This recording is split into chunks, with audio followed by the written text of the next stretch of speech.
Pertama-tama kami dari kelompok 6 mengucapkan terima kasih atas kesempatan yang telah diberikan kepada kelompok kami untuk memaparkan hasil diskusi dari kelompok kami.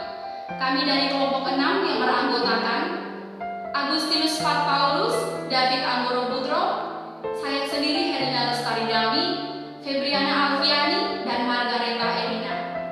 Di sini kelompok kami akan membahas tentang paham perkawinan pasca Konsili Trente abad ke-20 dan abad ke-16 sampai ke-19 setelah Konsili Trente yang akan dipaparkan oleh teman-teman saya. Selamat mendengarkan.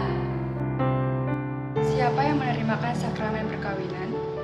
Rahmat sakramen perkawinan ialah memberikan rahmat pengudusan, memberikan rahmat istimewa yang menyempurnakan cinta kodrati antara suami dan istri.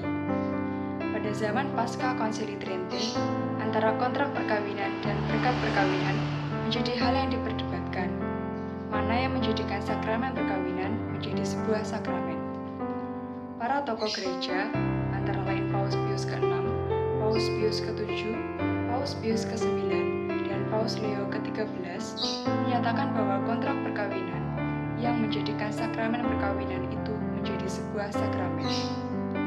Kontrak perkawinan dan sakramen perkawinan merupakan satu kesatuan tak terpisahkan, sebab Kristus sendirilah yang menjadikan kontrak perkawinan itu menjadi sebuah sakramen. Tujuan perkawinan pasca Konsili Trente. Para teolog di abad ke-16 sampai ke-19 mengambil pandangan para tokoh skolastik, yaitu Thomas Aquinas tentang tujuan perkawinan. Tujuan perkawinan menurut Thomas Aquinas antara lain tujuan primer atau bonum prolis dan tujuan sekunder atau bonum conjugum yang juga sempat menjadi perdebatan. Pada abad ke-19, Alfonsus Liguori menyatakan bahwa perkawinan memiliki tujuan yang pertama, intrinsik esensial atau tidak bisa ditolak, artinya serah diri yang membawa hak dan kewajiban atas hubungan seksual dan ikatan tak terceraikan. Kedua, intrinsik aksidental atau tambahan, keturunan dan pemenuhan nafsu seks.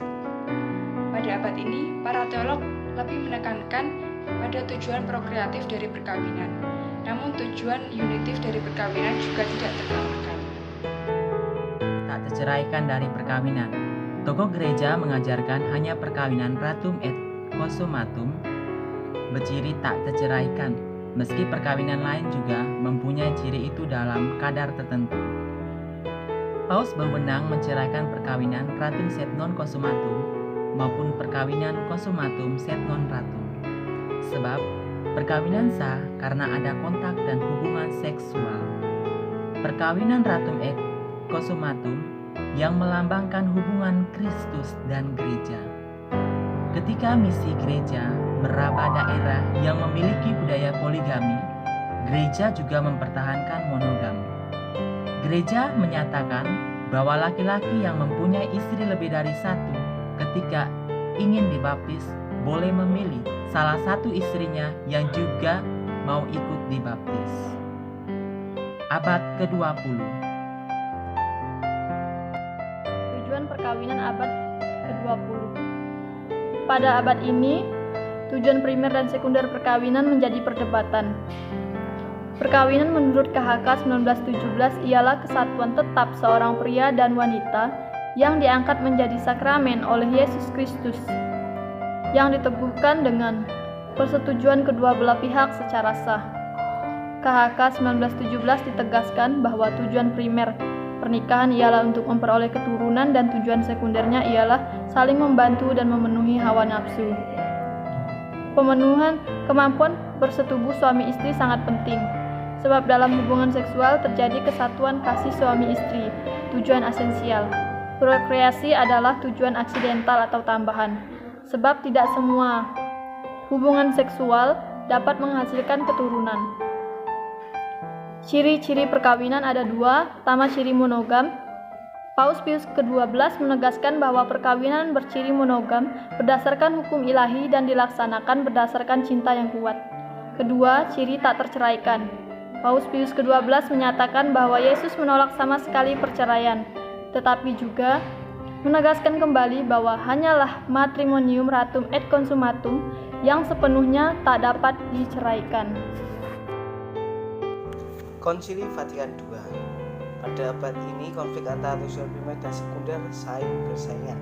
Maka Konsili Vatikan II mengatakan bahwa perkawinan merupakan komunitas hidup dan cinta yang diarahkan pada keturunan.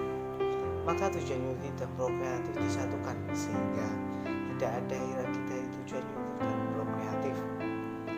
Dalam GS 48, manfaat dan tujuan perkawinan disebutkan sebagai penerusan generasi manusia, pengembangan pribadi, kesejahteraan abadi bagi anggota keluarga, bagi seluruh keluarga dan seluruh masyarakat manusia.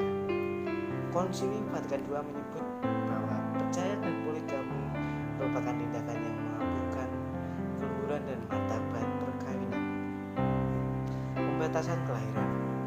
Paus VI menegaskan bahwa pembatasan kelahiran hanya dapat dijalankan dengan pantang berkala atau pantang mutlak dan berdasarkan alasan yang memadai. Sebab setiap hubungan seksual suami istri harus tetap terbuka pada adanya keturunan.